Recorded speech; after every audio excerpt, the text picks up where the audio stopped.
Hello, and welcome. Before we begin, I want to share something important with you. Everything I'm about to discuss today is meant for educational purposes only.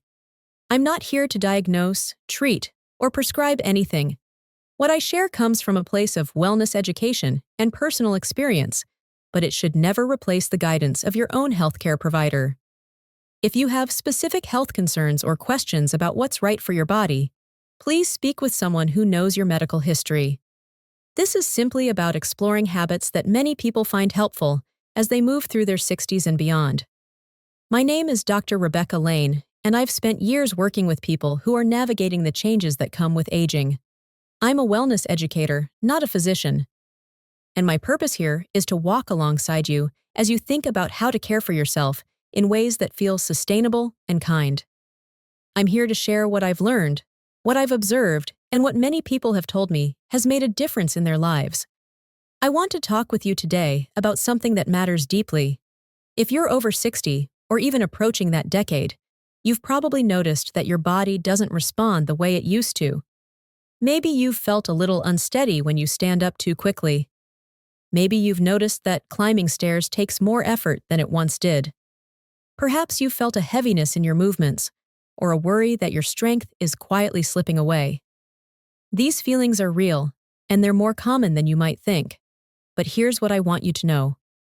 Aging doesn't mean surrendering your strength. It doesn't mean accepting unsteadiness or resigning yourself to feeling fragile. There are simple, gentle habits that can help you maintain your balance, preserve your strength, and keep your vitality alive. And these habits don't require expensive equipment, rigid schedules, or dramatic changes. They're small daily practices that respect where you are right now and honor what your body can do. Let's talk about balance first, because it's something that quietly affects so many aspects of your life. Balance isn't just about not falling, it's about feeling confident when you move. It's about being able to reach for something on a high shelf without fear. It's about walking on uneven ground without anxiety. And the truth is, balance is something you can work on every single day, in ways that feel almost effortless. One of the most powerful habits you can develop is simply practicing standing on one foot while you're doing something you already do. When you're brushing your teeth in the morning, try lifting one foot just an inch or two off the ground. Hold it there for as long as feels comfortable. You might wobble at first, and that's perfectly fine. You might need to touch the counter for support, and there's no shame in that. What matters is that you're asking your body to engage the small, stabilizing muscles that keep you upright. Over time, those muscles will respond. They'll get stronger, and you'll notice that the wobbling decreases. You can do this while you're waiting for your coffee to brew or while you're standing at the kitchen sink. You don't need to set aside special time. You're simply weaving a balance practice into the rhythms of your day. And as the weeks pass, you might find yourself feeling steadier when you walk, more confident when you turn, and less worried about losing your footing. Now let's talk about strength, because this is where so many people feel discouraged. Maybe you've heard that you need to lift heavy weights or join a gym, and the thought of that feels overwhelming or intimidating. But strength doesn't have to come from a weight room. Strength can come from your own body, from movements that feel natural and manageable. One habit that can transform how you feel is simply getting up and down from a chair without using your hands. I know that might sound too simple to matter, but this movement engages your legs, your core, and your hips in a way that builds real, functional strength. Try it right now if you're able. Sit down in a sturdy chair, and then stand up without pushing off with your hands. If you need to use your hands today, that's okay. Start where you are. But each time you do this, you're teaching your muscles to work together. You're reminding your body that it's capable. Do this 5 or 6 times throughout the day. Do it when you get up from the breakfast table. Do it when you stand up from your favorite reading chair. Make it part of your routine, and within a few weeks, you'll notice that it becomes easier. Your legs will feel more solid. Your movements will feel more fluid. And that strength will carry over into everything else you do. Another habit that supports both balance and strength is walking with intention. I'm not talking about power walking or trying to hit a certain number of steps.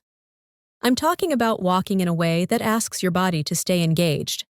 When you go for a walk, Whether it's around your neighborhood or just through your home, think about your posture. Imagine a string gently pulling the top of your head toward the sky. Let your shoulders relax. Swing your arms naturally, and every so often, change your pace. Walk a little faster for 30 seconds, then slow down again. Walk backwards for a few steps if you have space and it feels safe. These small variations wake up different muscle groups and challenge your balance in gentle ways. Walking is also where you can practice something I call mindful stepping. Pay attention to how your foot makes contact with the ground. Feel your heel touch down first, then roll through the middle of your foot and push off gently with your toes. This kind of awareness strengthens the connection between your brain and your muscles, and it helps your body respond more quickly when you encounter something unexpected, like a crack in the sidewalk or a change in terrain. Let's talk about something that often gets overlooked, and that's the importance of staying flexible.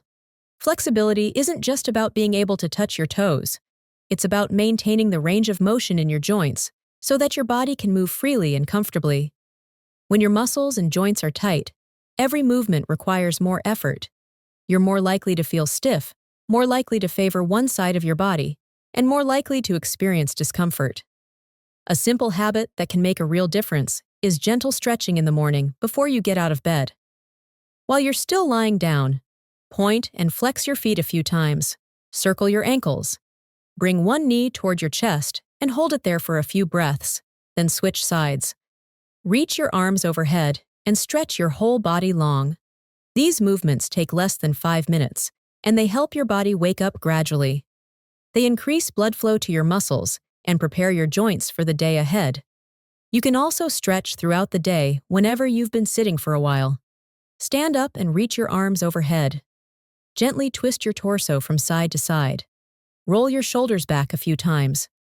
These small moments of movement prevent stiffness from settling in, and they help you maintain the flexibility that keeps you feeling vital.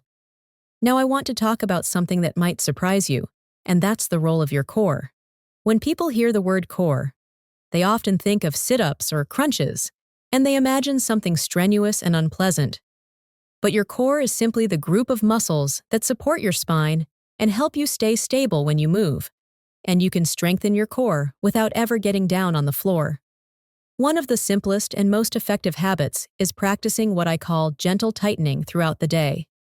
While you're standing or sitting, take a breath in, and as you exhale, gently draw your belly button toward your spine. You're not sucking in your stomach. You're not holding your breath.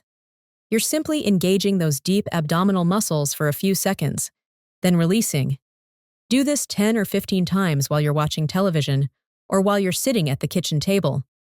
Over time, this habit strengthens the muscles that keep your spine supported and your posture upright. You can also strengthen your core by practicing standing up from a seated position slowly and with control. Instead of using momentum to propel yourself out of the chair, pause halfway up and hold that position for a second or two. Feel your abdominal muscles working to keep you stable. Then, finish standing up. This small pause makes the movement more challenging in a way that builds real strength. Let's shift now to something that affects both your physical vitality and your mental well-being, and that's the quality of your sleep. Sleep is when your body repairs itself. It's when your muscles recover from the day's activities, when your brain consolidates memories, and when your immune system strengthens. But as we age, sleep can become more elusive. You might find yourself waking up in the middle of the night or struggling to fall asleep in the first place. One habit that can improve your sleep is creating a simple wind-down routine in the evening. About an hour before you want to be asleep, start dimming the lights in your home. Turn off screens if you can, or at least reduce the brightness. Do something calming that signals to your body that it's time to rest. This might be reading a few pages of a book, listening to soft music, or doing some gentle stretches. The key is consistency. When you do the same calming activities each night, your body begins to recognize them as a signal that sleep is coming. Also, pay attention to your bedroom environment. Keep it cool, dark, and quiet. If light or noise is an issue, consider blackout curtains or a white noise machine. Make sure your mattress and pillows are supporting your body comfortably. These details might seem small, but they add up. Quality sleep makes everything else easier. It improves your mood, sharpens your thinking, and gives your body the rest it needs to stay strong. Now I want to talk about something that many people don't connect to physical vitality, and that's staying socially engaged. Isolation and loneliness can quietly erode your energy and your motivation to take care of yourself. When you're connected to other people, whether it's through friendships, community activities, or even brief conversations, you feel more alive. You have reasons to get up, get dressed, and move your body. Make it a habit to reach out to someone every day. This doesn't have to be a long conversation. It might be a phone call with a friend, a wave to a neighbor, or a few minutes chatting with someone at the grocery store. If you have the opportunity, join a group that gathers regularly, whether it's a walking group, a book club, or a volunteer organization. These connections give you structure, purpose, and the kind of support that keeps your spirit strong. Social engagement also keeps your mind active, and there's a powerful connection between mental vitality and physical vitality. When your brain is engaged, when you're learning new things and having meaningful conversations, that energy flows into the rest of your life. You're more likely to take care of your body when you feel mentally alive and connected to the world around you.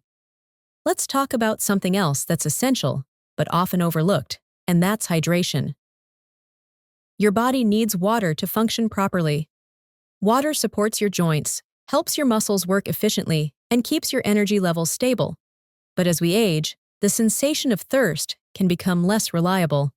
You might not feel thirsty even when your body needs fluids. Make it a habit to drink water throughout the day, even if you're not feeling particularly thirsty. Keep a glass or a bottle of water nearby wherever you spend time. Drink a glass when you first wake up in the morning. Have a glass with each meal. Sip water while you're reading or watching television. If plain water doesn't appeal to you, you can add a slice of lemon or a few cucumber slices to make it more enjoyable. Proper hydration affects everything from your energy levels to your balance. Even mild dehydration can make you feel tired, foggy, and unsteady. It can also increase your risk of falls because it affects the fluid in your inner ear, which plays a role in balance. So this simple habit of drinking water consistently throughout the day can have a surprisingly powerful impact on how you feel. I want to touch on something that ties all of these habits together, and that's the importance of listening to your body. Your body gives you signals all the time. It tells you when it's tired, when it's hungry, when it needs to move, and when it needs to rest. One of the most valuable habits you can develop is simply paying attention to those signals and responding to them with kindness. If you're feeling tired, rest. If you're feeling stiff, stretch. If you're feeling energized, move. Don't push yourself to the point of pain or exhaustion in the name of staying active. That kind of approach often backfires, leading to injury or burnout. Instead, think of your body as a partner. Work with it, not against it. Honor its limits while also gently encouraging it to stay strong and capable. This means being patient with yourself on days when things feel harder. Some days your balance might feel a little off, or your legs might feel heavier than usual. That's normal. It doesn't mean you're failing or losing ground. It just means you're human, and your body has natural fluctuations. What matters is that you keep showing up for yourself with consistency and compassion. Let me also talk about the role of nutrition, because what you eat directly affects your strength, your energy, and your overall vitality. You don't need to follow a complicated diet or count calories. What you need is to focus on giving your body the nutrients it needs to function well. Make it a habit to include protein with each meal. Protein supports muscle health, and as we age, our bodies become less efficient at using protein, so it's important to get enough. This might be eggs at breakfast, a piece of chicken or fish at lunch, beans or lentils at dinner, or a handful of nuts as a snack.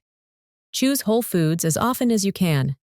Vegetables, fruits, whole grains, healthy fats from sources like olive oil or avocados. These foods provide the vitamins and minerals that keep your bones strong, your muscles functioning, and your energy steady. Also, be mindful of sugar and processed foods. They can cause energy crashes and inflammation, which makes everything feel harder. You don't have to be perfect. You don't have to deprive yourself. But when you make choices that nourish your body most of the time, you'll feel the difference in your strength and your stamina. There's one more habit I want to share with you, and it's about mindset. The way you think about aging has a profound effect on how you age. If you believe that getting older means inevitable decline, that belief can become a self-fulfilling prophecy. But if you believe that you can stay strong, capable, and vital well into your later years, that belief will shape your actions and your outcomes.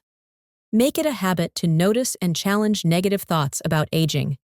When you catch yourself thinking something like, "I'm too old for this," or "It's too late for me," pause. Ask yourself if that thought is really true. More often than not, it's not. It's just a story you've absorbed from the culture around you. Replace that thought with something more empowering. "I'm capable of getting stronger. I can learn new ways to move. My body responds when I care for it consistently." This isn't about toxic positivity or pretending that aging doesn't come with challenges. It's about recognizing that you have more agency than you might realize. You have the power to influence how you age through the choices you make every single day. I also encourage you to celebrate small victories. Did you stand on one foot a little longer this week than you did last week? That's worth acknowledging. Did you get up from a chair without using your hands? That's progress. Did you take a walk even though you didn't feel like it? That's strength. These moments matter. They're the building blocks of lasting vitality. As we come to the end of our time together today, I want to leave you with this thought. You are not powerless in the face of aging.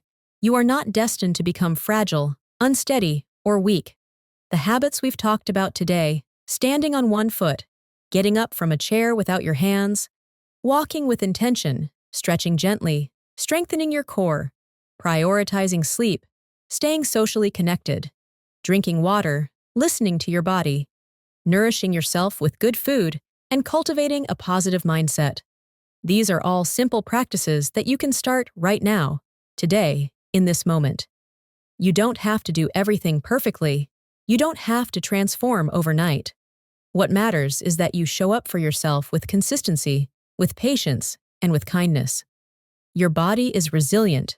It responds to care. It responds to movement. It responds to the love and attention you give it. I hope you'll take one or two of these habits and begin weaving them into your daily life. Start small. Be gentle with yourself. And trust that each small step you take is building something meaningful. You deserve to feel strong. You deserve to feel steady. You deserve to feel vital and alive. Thank you for spending this time with me today. I hope you'll carry these ideas with you, and I hope they serve you well. Take good care of yourself. You're worth it.